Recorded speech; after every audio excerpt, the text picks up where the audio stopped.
Hi guys, how are you? Welcome back to the 30 Days of Heads challenge. This is the second episode, which equals the second week.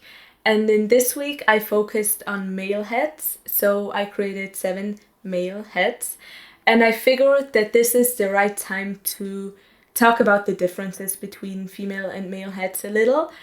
And get into the depth of it, because I think there is a little more to the story. But I don't want to spoil anything, so let's just get right into it.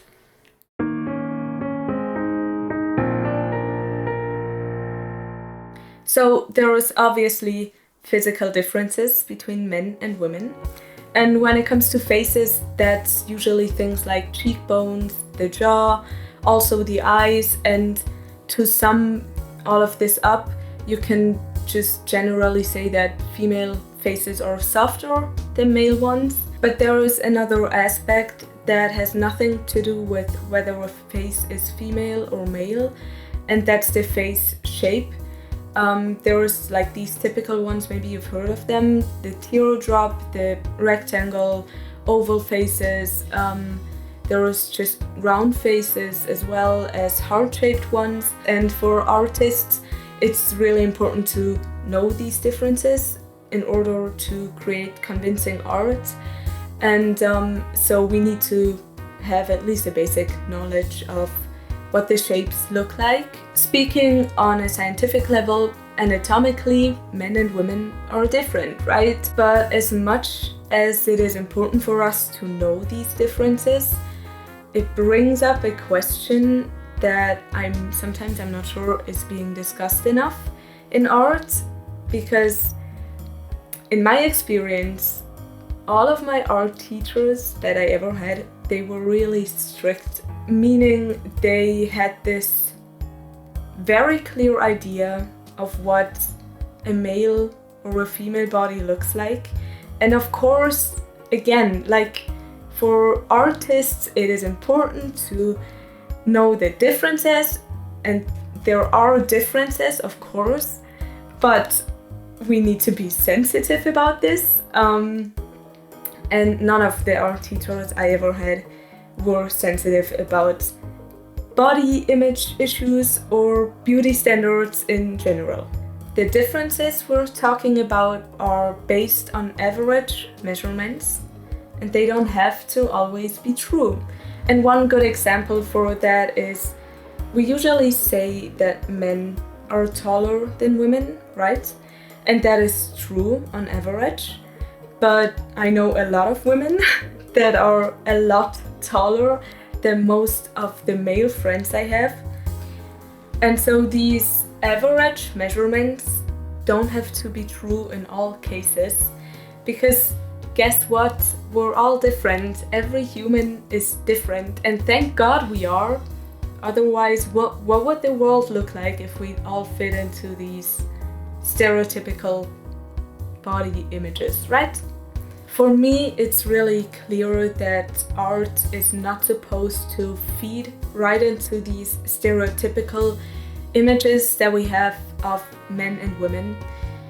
But I know that this is a huge discussion and a big topic, and I'd really like to start talking about this. So I'd love to hear your opinions. If you want to share your thoughts in the comments, I feel like it's really worth a talk. And I know that I have some younger people in the audience as well. There is really just one thing I want to say to you guys right now, and that's please don't confuse beauty standards with attraction. That's something I wish I had known when I was younger, and it's so important because you can chase beauty standards all you want. In the end, it'll not make you attractive, and also you might grow out of your teenage years thinking, why in the world did I spend so much time thinking about my looks? I know that it is a normal thing, we all do that, and especially, in a certain age, we've all been there, but just try not to give it so much weight, because it's not as important as you might think it is.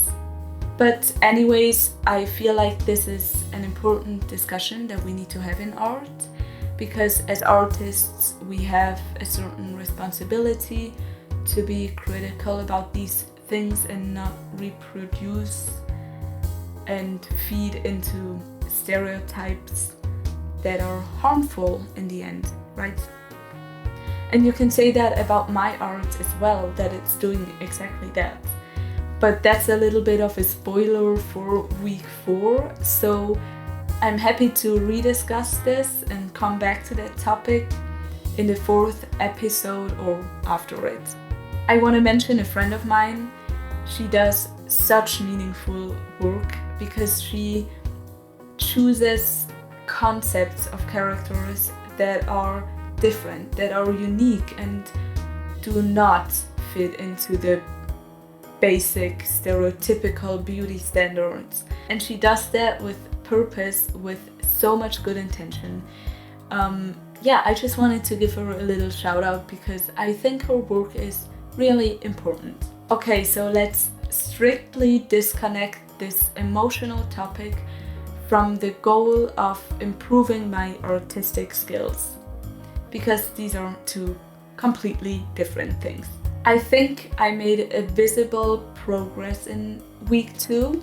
Let me know if you can really see it, but I feel like I understand the shapes, I understand the workflow, and you can also see that I've worked with more specific references in this week. So these last couple of heads, they look really different from one another, and that's because I used different references of male heads. They were all male, of course, but they're so individual and specific because I've been sticking to one main reference for each head. And I really think that by the end of this week I made such an improvement. And I remember that I was starting to feel like I was really getting into the workflow and really starting to understand what I was doing.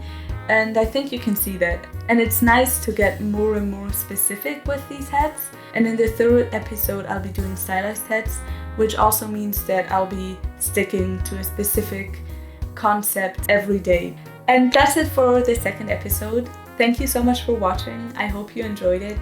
Please let me know what you think about the entire topic of beauty standards and art in the comments. Follow me on any social media platform. You will find the links to all of them in the description of this video. Thanks again for watching. I wish you the greatest of all days, and I'll see you next week. Bye!